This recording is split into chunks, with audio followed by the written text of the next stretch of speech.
Welcome to day 65 of the Seeker's Guide to Soul Contact. The theme for the day is I seek to understand the two worlds. Glad you're still here.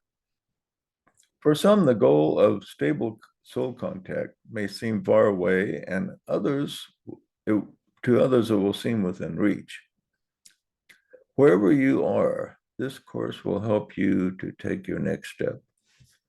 Please continue on, having faith in the dominating good that is the goal of your own soul. The fact that there are two worlds of feeling create much confusion for those who are only aware of one world. Unfortunately, all but a few are stuck in the one world consciousness. If you've never eaten a peach before, and I describe how it tastes, you may have an erroneous idea of the taste because you have not experienced it. For example, my description may lead you to assume it is a lot like an apple. Even so, when one has soul contact and explains it to one who has not experienced it, this person will often claim he has also experienced it. Why would a person who has not experienced the higher feelings assume that he has felt them? The reason is he has degrees of feeling and intensity of feeling within his lower emotional self. When a higher part of the emotional body is stimulated, he will assume that this is as high as anyone gets and often think it is from God.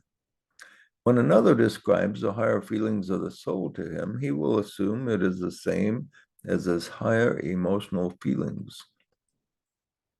Many touch the soul a couple times in their life, but allow the memory of the experience to go out of their consciousness. One of the key ingredients to soul contact is to recognize it when it happens and keep the recollection in the memory.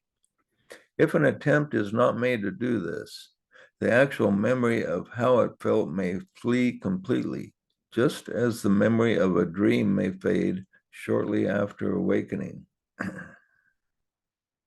Most people, therefore, have not contacted the soul or held on to the reality of the contact that will allow them to arise above the feelings of the lower emotional self. This creates a great problem in the world. Because most are centered on the lower emotional world, their perceptions of truth are filtered through the emotional body, which will distort truth, often turning it upside down from true reality. A person under the curse of this distortion may be deceived in a number of different ways, such as he will mistake good for evil and evil for good. In today's political firestorm, he may point a finger of accusation at his neighbors being evil just for having a different political opinion. Another example, he may become captive by some teacher, guru, or prophet who promotes many erroneous ideas. Then he may be deceived by get-rich-quick schemes. There are a lot of them out there. When he hears a truth that runs counter to his emotions, he will instantly reject it and refuse to investigate the facts. Another example, he will not recognize a person with true soul contact, but because the vibration is different, he may assume the guy is in league with the devil. There are no clear criteria that can be given out so the seeker can recognize those centered in the lower emotion and those with soul contact. Those with soul contact can recognize each other and discern those centered in their emotions, but those who are emotionally polarized cannot tell the difference. It is difficult to nudge them toward their next step, as they often do not see that a next step is needed.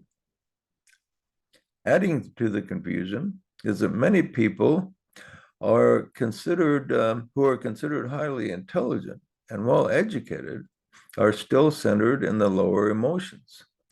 This includes many who have studied various spiritual disciplines, some with a wide knowledge, even with spiritual experiences to relate.